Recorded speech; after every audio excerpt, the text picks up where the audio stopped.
লাউ পাতা দিয়ে আমরা বিভিন্ন ধরনের ভাপা, যেমন ইলিশ মাছ ভাপা, চিংড়ি মাছ ভাপা বা আরও অনেক রেসিপি খেয়েছি। লাউ পাতা বাটাও কিন্তু সবার অনেক পছন্দের। তবে লাউ পাতা দিয়ে আজকে নতুন এবং মজাদার একটি লাউ পাতা ভাপা রেসিপি তৈরি করে দেখাবো, কোনো ধরনের মাছ বা কোনো ধরনের ডিম ছাড়াই।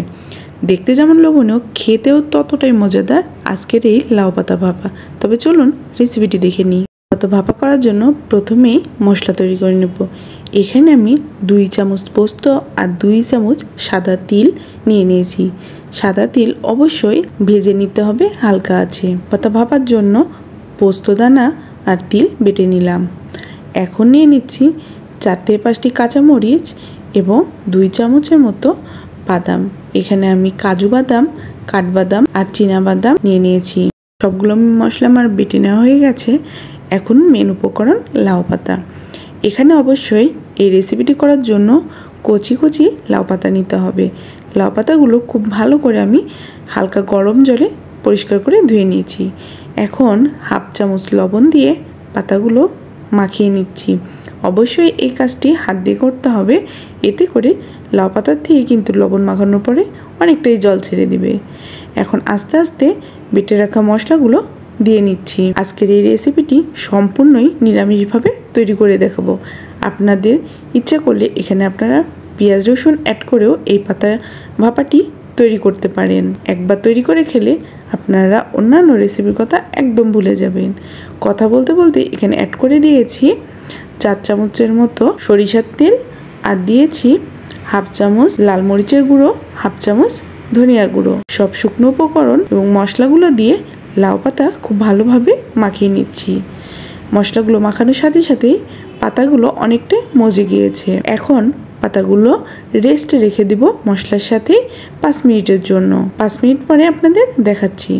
একটি কড়াইয়ের মধ্যে আমি 2 চামচের মতো সরিষার তেল দিয়ে নিয়েছি এবং মাখিয়ে রাখা লাউ পাতাগুলো দিয়ে নিচ্ছি। এই রান্নাটি অবশ্যই সরিষার তেলে করার চেষ্টা করবেন, এতে করে লাউ পাতার মধ্যে সরিষার তেলে সুন্দর একটি ফ্লেভার অ্যাড হয়ে যাবে।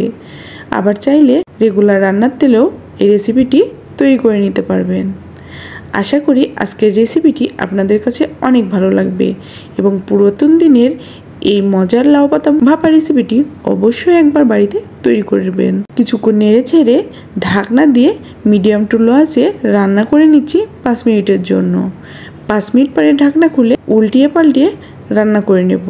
এতে করে পাতাগুলো একদমই গলে যাবে না এবং রেসিপিটি তৈরি করার পরে দেখতেও কিন্তু অনেক সুন্দর লাগবে। কিছুক্ষণ নেড়ে চেড়ে আবার ঢাকনা দিয়ে রান্না করে নেব 5 মিনিটের জন্য।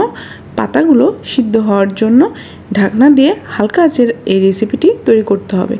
আর যেহেতু ভাপা, সেহেতু লাউ পাতাগুলো ভাপেই কিন্তু সিদ্ধ হয়ে যাবে।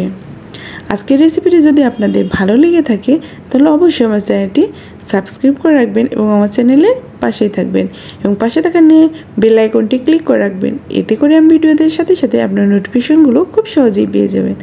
লাউ পাতা ভাপা একদম পারফেক্টভাবে রেডি হয়ে গেছে। এখন সার্ভ করে নিচ্ছি। দেখতে কতটা লোভনীয় হয়েছে আশা করি আপনারা দেখেই বুঝতে পারছেন এবং ভাপাটি হওয়ার পরে সুন্দর একটি ঘ্রাণে কিন্তু গোটা বাড়ি মম করবে। এইভাবে লাউ পাতা ভাপা করলে একতলা ভাত অনায়াসেই কিন্তু শেষ হয়ে যাবে। এই রেসিপিটি অবশ্যই একবার বাড়িতে ট্রাই করবেন এবং আমাকে কমেন্টে জানাবেন আপনাদের কাছে এই লাউ পাতা ভাপাটি কেমন লেগেছে। আপনারা চাইলে এখানে কিন্তু চিংড়ি মাছ কুচিও অ্যাড করে এই ভাপাটি তৈরি করে নিতে পারেন। আজকে এই পর্যন্তই। নতুন একটি রেসিপি নিয়ে হাজির হয়ে যাব। ততক্ষণ পর্যন্ত সবাই সুস্থ থাকবেন, ভালো থাকবেন। ধন্যবাদ সবাইকে।